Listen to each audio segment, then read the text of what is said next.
Hey, welcome back to the BGX podcast. My name is Phil, as always, and my guest today from Fight in a Box. Welcome to Seppy. So great to have you here today. Thanks for joining me.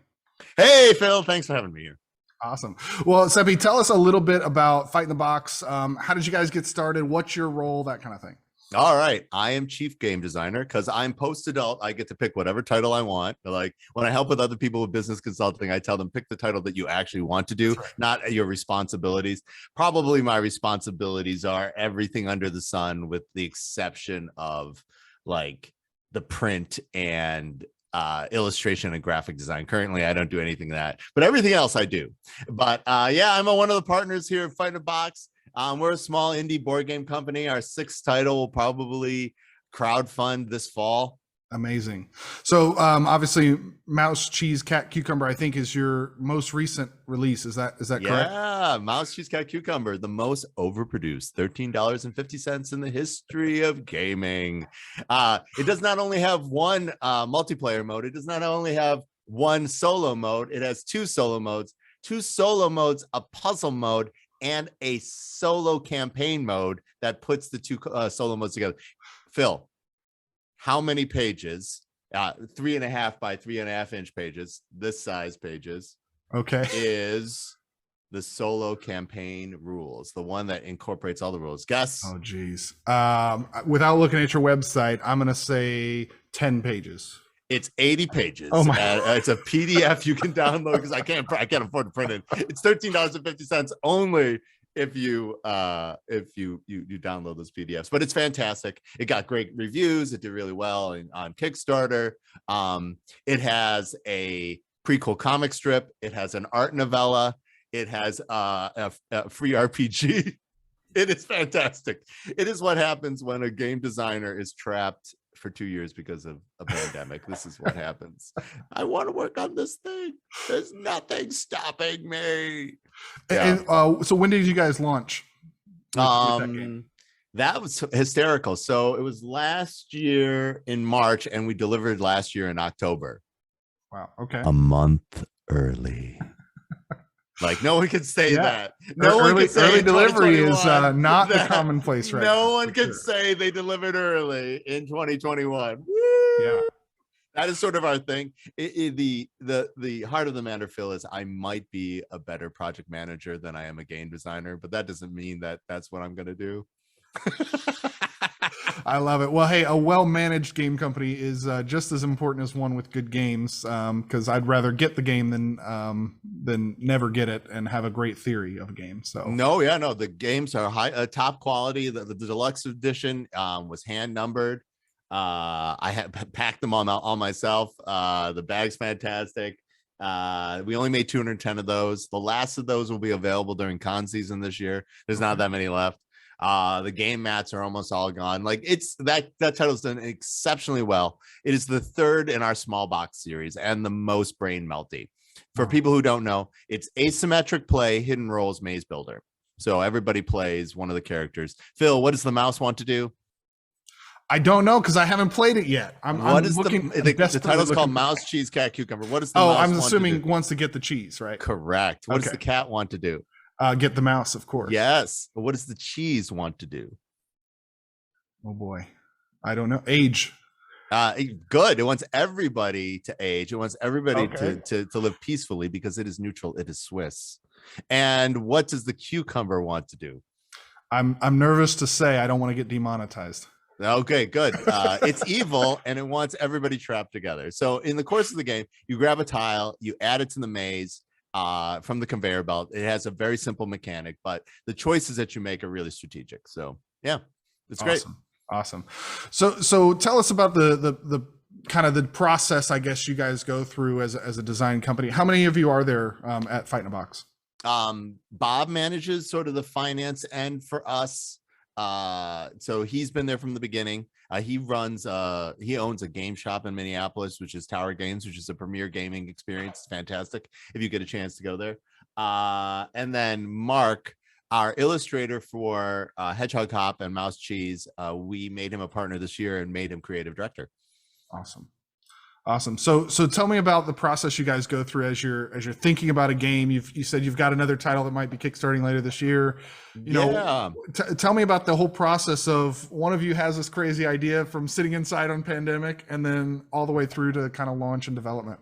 Um, we used to have Logan used to be our community manager. He used to tell us no a lot, and that was used to be an integral part of it. And without Logan, we're all off the rails. Logan, I miss you.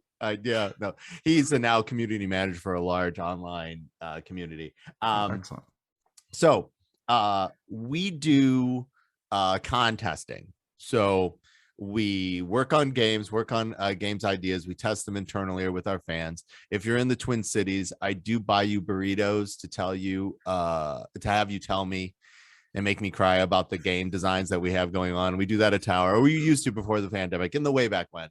And then we get a few together, and then Protospiel, Minnesota is really a test for the faithful. It happens at the end of January, so it's super cheap because nobody wants to be in Minnesota in the third week or fourth week of January. And that sort of starts the gauntlet. And the gauntlet is 6 conventions in 9 weeks where we get this in front of people, make adjustments, and see what the fans think is ready for crowdfunding. And this is where our diehard fans are, from Minneapolis to Rhode Island, Warwick. We go to Warwick, Rhode Island. Captain Con is a great convention in Warwick. If you're in in New England, definitely go to that convention. I love it so much. Adepticon finishes it. Of course, Gamma's in there. Yeah, those are all those are the stops in the gauntlet. So that is sort of the end of we have a game. We need to get it certified that our fans want it. And we did that for Conquest Princess, which is our current title that we're ramping up to figure out the launch date for that Kickstarter.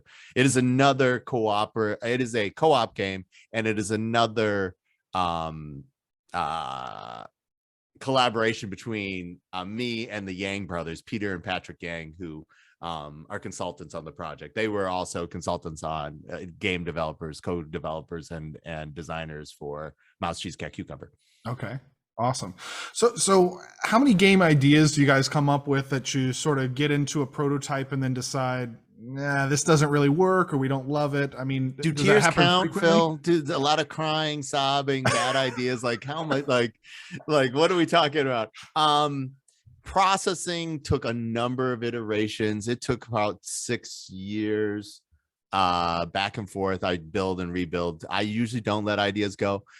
Conquest Princess is on its 9th build and is at its 6-year mark. Squirrel or Die took me 3 weeks. Okay. So ideas that go I mean, that was complete with art in 3 weeks. Yeah. So and it's our most successful title. I don't know, I'm not even sure what that says about us, but so anywhere from 3 weeks to 6 years and ideas can percolate.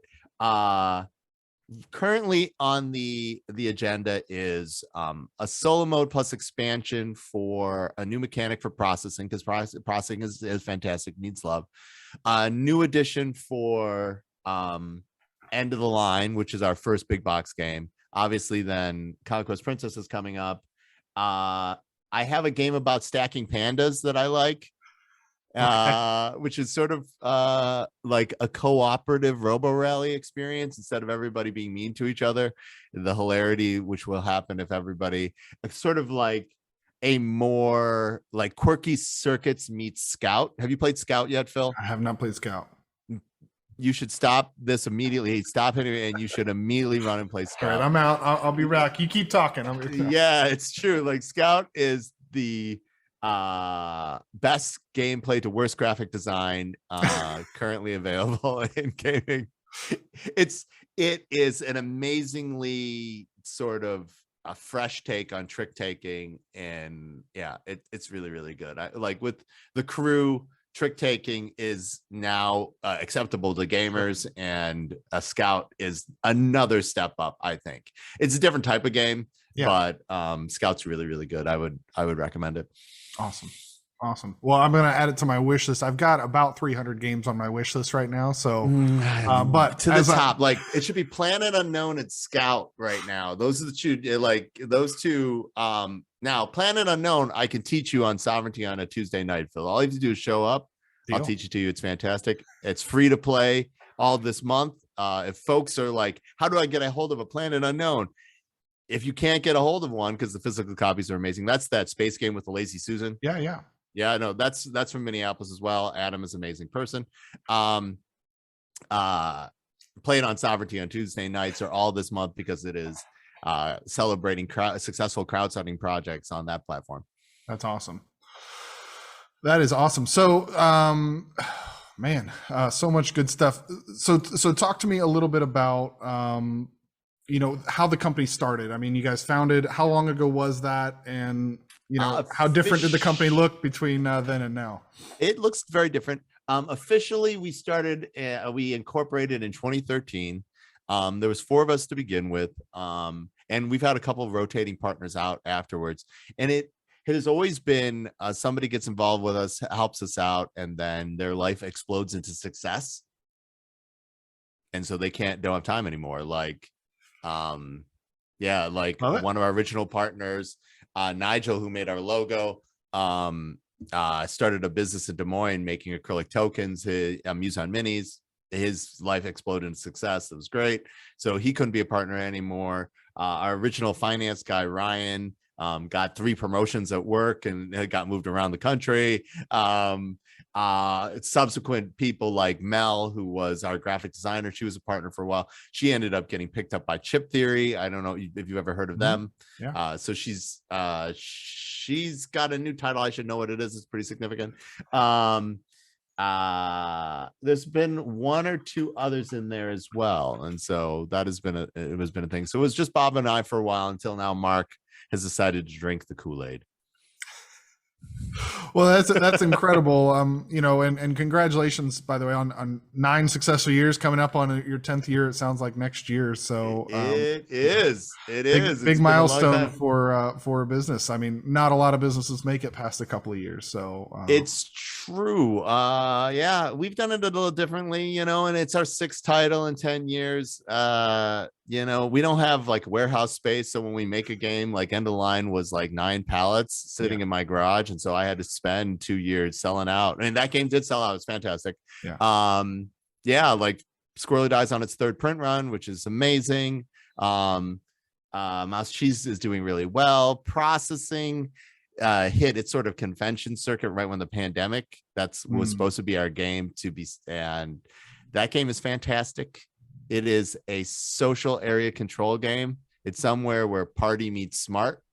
If people are looking at it for that kind of thing, you don't really need to know what you're doing to play it, but to win, you probably should know what you're doing. Very simple mechanics for very strategic choices is sort of a thing. And all of our games are, like me, unfortunately smarter than they look and sound. Interesting. Okay. So you mentioned the pandemic several times. What was your reaction to that? I mean, obviously it took everyone by surprise, especially business owners, kind of, okay, I guess the world is off now. So, how did you all respond to that? What was how did you make it through? I mean, not a lot of, I feel like a lot of small businesses didn't. So I didn't. I don't know how dark your podcast is. My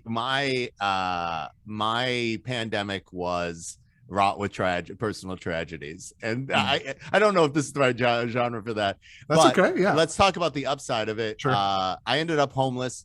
My business partner Bob took me in and allowed me to sleep on his couch while we got ready for the Kickstarter for Mouse Cheese, and our fans rallied behind it, and just in time, because I don't know if you've ever had a divorcee in your house. I have not. They have a miasma of sadness that they they put in the environment, and so that tested our friendship a little bit, but it ended up spectacular. Bob helped save my life. Not like, if you're thinking about helping a divorcee, realize you'll be making a massive difference in another person's life, but anything that is worth doing is probably hard. Yeah. Well, I'm sorry to hear about that, but Nah, it's all good. glad that you were able to bounce back from it, and obviously the company has recovered. I mean, you look like you're doing well, so Yeah, thank you so that's much. great to A hear. lot of amazing people, a lot of them came and said, "We really want you to continue to make games," and that is what I would like people to take away from it. The community and, yeah, Bob's amazing. He saved my life, like I said, and all the positive things that happen. And my creative director Mark has a lot to do with it. The game, you don't have an 80-page booklet to a tiny game if it's not creative therapy. Okay. Yeah. So talk to me about, from you mentioned you do business consulting. So for people out there who, maybe are starting their own business or are interested in starting a business in the board gaming space, what advice would you have for them getting started and as they, start on their journey, making board games from their hobby into their profession? So I've been doing Fight in a Box full time since 2013. And so if you live, are you still there, Phil? Yeah, I'm here. Yeah, you're good. If you live in a space of fun, you have to find different ways. Fun isn't necessarily relaxing anymore. You could still be fun. It could still be awesome. But I do weird other things to relax. And one of the things I do is help other people with business basics. Like I acquired all these skills when I was VP of marketing for software development companies. And I just decided that I didn't want them to atrophy. So I basically throw these skills at people when they come. I'm like, small businesses, what everybody should embrace is the skills that allow you to start a business aren't the skills that you need to enjoy the business that you created. Mm-hmm. So like doing it yourself, putting in the hard work, getting it started, making it happen is different than delegating responsibilities, creating structure, getting communication to happen, evaluating help, managing others. These are all things that I help people through and of course, marketing basics. I help because I just live in that space. If you want to make games independently as your own person, you will be marketing games. Mm-hmm. And if you're not going to do it yourself, your first partner should be somebody who's interested in selling or marketing games. Like that would be my number one advice. If you are interested in publishing games yourself, then you better be excited about or have the skills for marketing. Like we see Becky a lot from Rainbow Rabbits. I think Becky is amazing and she is totally legit. And she has those marketing chops to get it done. We see Jasper from Pine Island. Mm-hmm. He's making it happen. He's like, I understand this is the core of my business. And of course, Kervin from 4Y is, I am on a mission to sell through TikTok. Yeah. And so, this is a major thing. Yeah, I think, I think the biggest unlock for me as a business owner, as I mentioned before we got on here, but I've owned 2 businesses before. This is going on my 3rd venture. And I think the biggest change in mindset has gone from my business is about what we create to my business is about what I tell other people we create. It's about the story that you tell to the world. It's about the outward facing projection that you're going to put out there. And it's got to be authentic. You can't say something and not do it, but it's about what you say externally, not necessarily about how great your thing is. Your thing can be amazing. If no one knows about it, it doesn't matter. Yeah. Like I think a good way I would put that, Phil, is, and I say this a lot, is about approachability and creating a bridge to where other people are to where your island of awesome.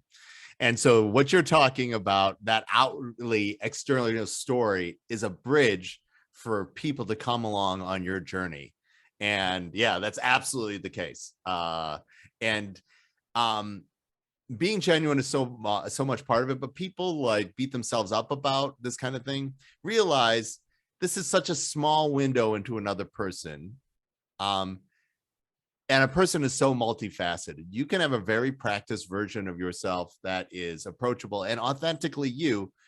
But like, if you've ever interacted with Kervin in person, you realize he's smiley and lighthearted, but he loves giving the camera the death stare on TikTok.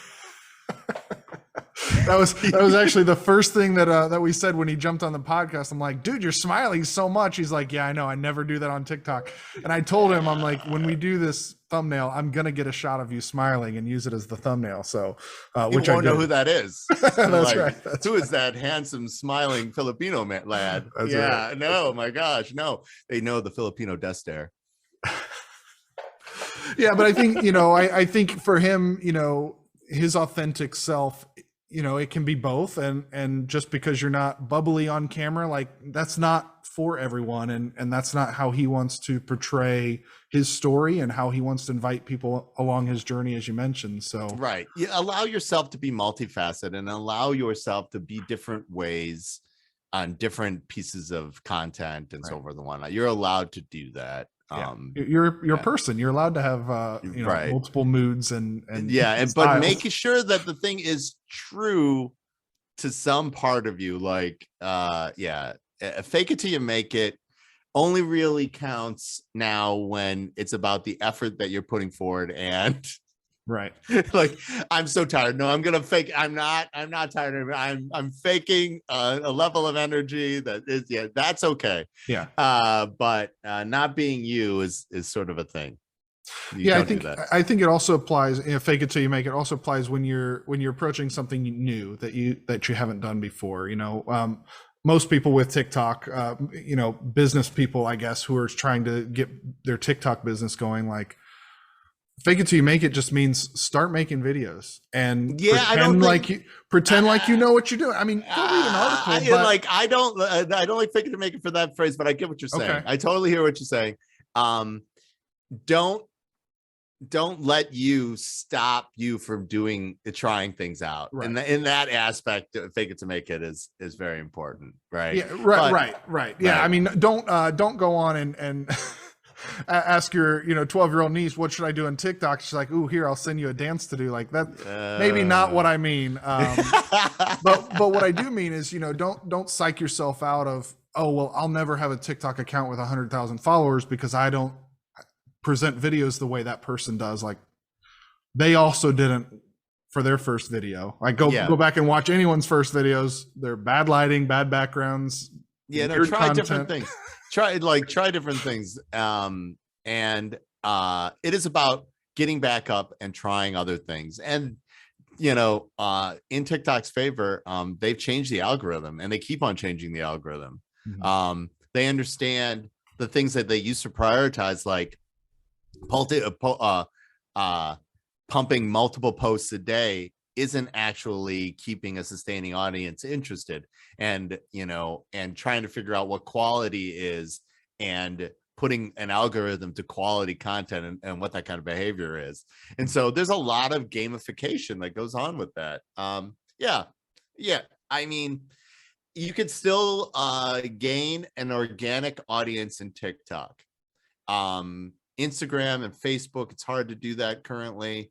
It's very pay to play, and you need to do that for Kickstarters or Game Founder, any kind of crowdfunding something, and that's a different animal. So knowing what you're up against in the individual challenges is a large part of this, taking on these marketing tasks to be a publisher. And anything that you do, you should be ready to cut up and recycle and put to all the various places, so that you at least then create breadcrumbs to the channels you are paying attention to. Yeah. So I currently do that. Like probably our most value channel is our TikTok currently.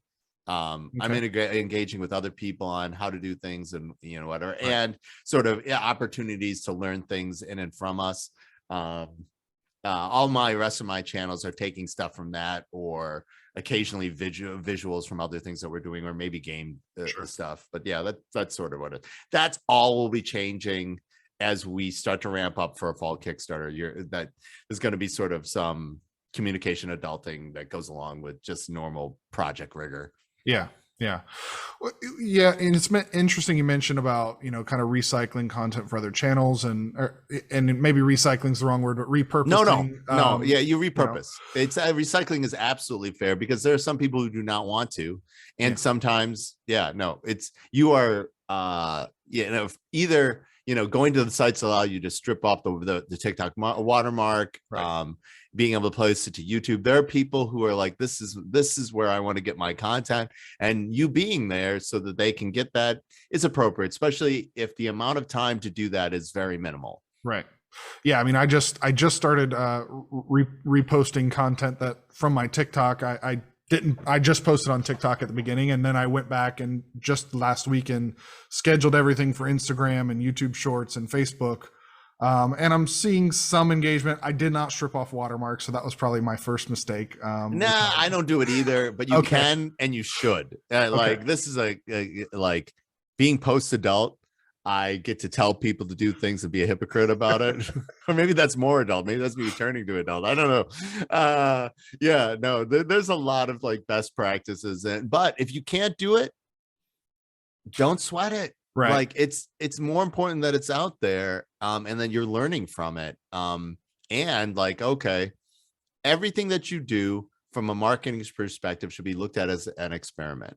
And if that experiment gives you a little bit of traction, then you do a little bit more of it. See if that proportionally you gain some. I mean, and that's from pay to play to any effort that you're doing.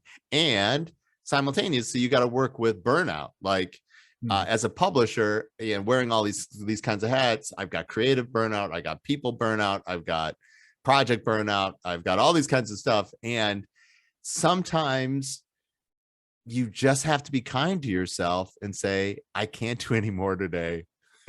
There's nothing, no matter how much I push, nothing is going to move forward, and be kind in that way. Yeah. Yeah. I've found what I like to do is I have my two TikTok accounts. I've got the business one, of course, and then I've got my personal one that no one knows about, and it's like it's my For You page of what I'm really interested in, where my business For You page is all board game everything and Magic and D&D and TTRPGs.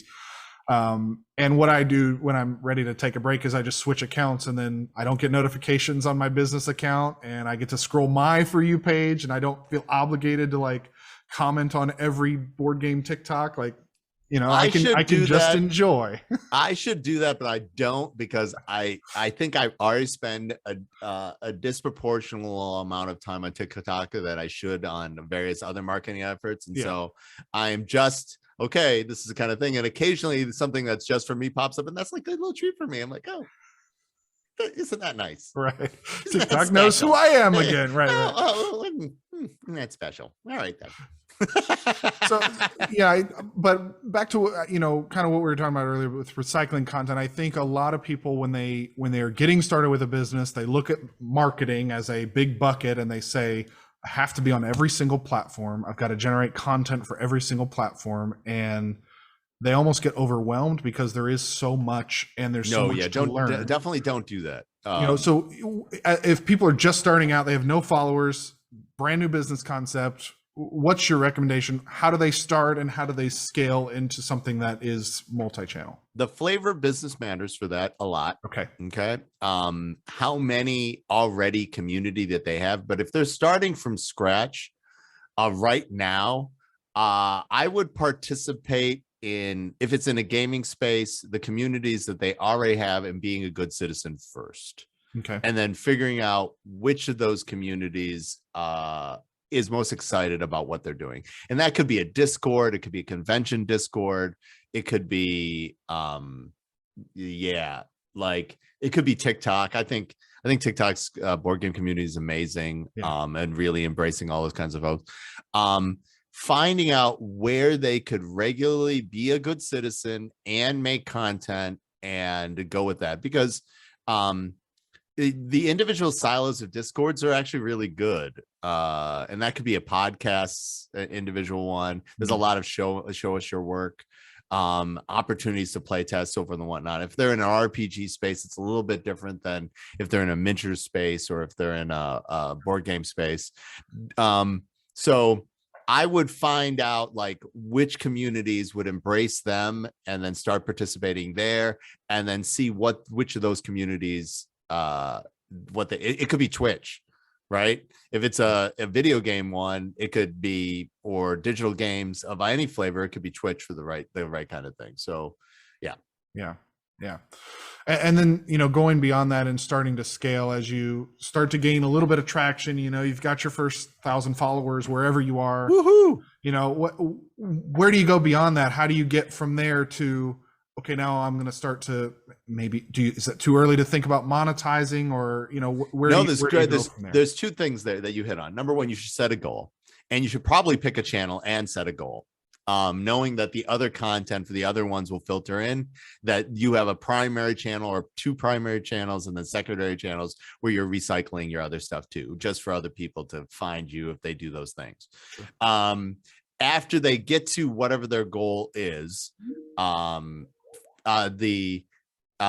people who make board games, if it's a crowdfunding goal, it's people who are going to back your next project. My number one advice for folks who are still interested in crowdfunding is to treat Kickstarter communities as their own community. Like BGG is its own community, convention people are its own community. Kickstarter people have a very specific set of expectations and subsets of people that you should be comfortable with.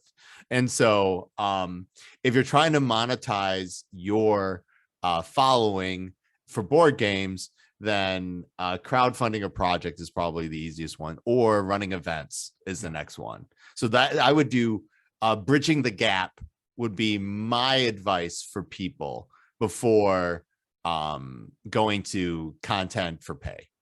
Okay. Yeah.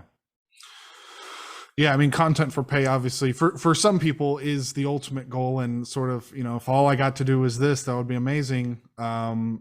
But as I talk to other people about that who have made it there, they're like, I mean, it becomes work. It becomes kind of what you said earlier. The thing I used to love to do for fun is now a drag for me, and becomes the thing that I start to dread in the morning when I wake up. Well, all right. If you've done a thing for 6 months and still love it, then it might be for you.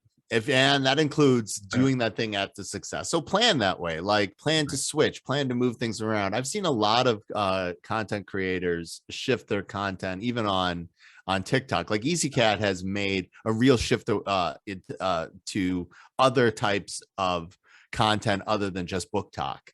And allow yourself to do that. And so he's got new followers that way and so forth and so on. So you go back to your core. And for TikTok, that kind of stuff, it's super difficult to monetize TikTok. Right. TikTok's slogan of where it all starts is really a good place, because it helps you figure out your voice and your formula.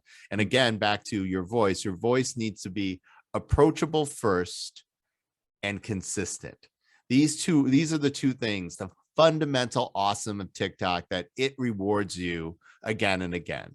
Especially if you're in the gaming space, there's going to be 3,500 plus titles or SKUs added to board gaming this year. And they're all going to end up in Phil's thrift one time or another. Being able to have somebody be able to walk up and try your stuff is everything right now. And it's muggles, people who haven't realized that they want to be gamers yet.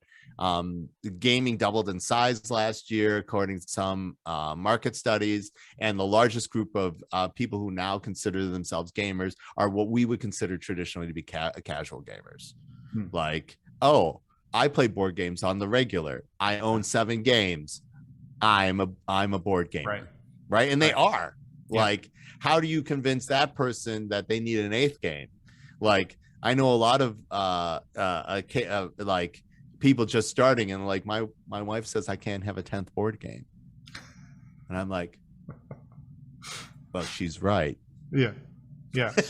Well, and I think it's also about making games that are accessible for that group. I think there is a certain level of gatekeeping in some ways in the community of, if you're not into the big, huge strategy games, then you're not a true gamer. And I just think that's totally wrong. I think that's way off base. And, that shouldn't be the goal, to get every gamer into Gloomhaven. That not everybody's going to go and play Twilight Imperium for 8 hours. Some people just want to sit down and play Catan and Ticket to Ride. And that's kind of the ceiling of the complexity they're looking for.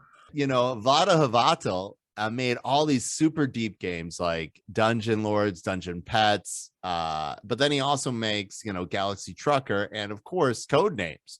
And Codenames is by far his most successful game.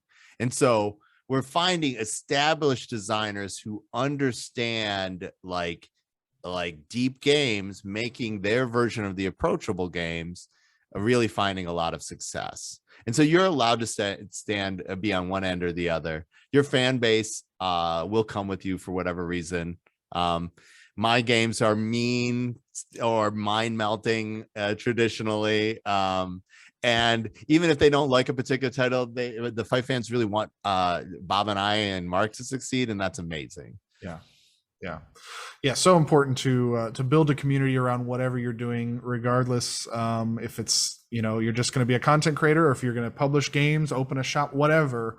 I think engaging with the people that want to be on that journey with you, and welcoming them and encouraging them to continue to follow the journey. I think that's a critical part.